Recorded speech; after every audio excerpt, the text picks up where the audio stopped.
Opioids have a grip on the country, and it's a crisis that's reached an all-time high. News Channel 5's Kimberly Davis explains how the mayor has a plan she hopes will curb the problem.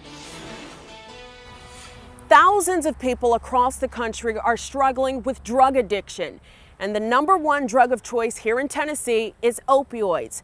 That's why the mayor of the city of Clarksville has formed an Opioid Task Force to try to get a grip on the problem. It's a lot of wiping their forehead off because they're sweating a lot, or holding their hair back while they're throwing up.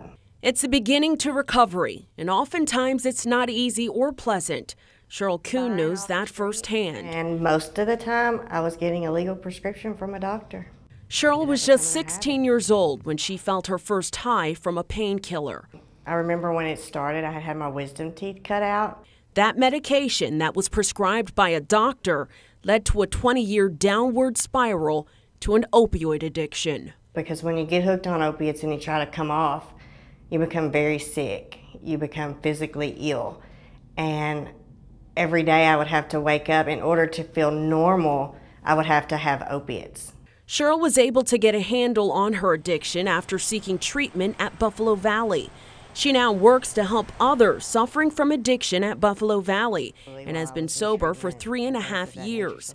It's success stories like these Mayor Kim McMillan is hoping to continue in Clarksville. I felt it would be important to form a citizens task force, a group of citizens that were interested in looking at ways that we could address this opioid crisis. The task force will meet once a month, conduct research, and advise the mayor on a plan to reduce opioid abuse in Clarksville.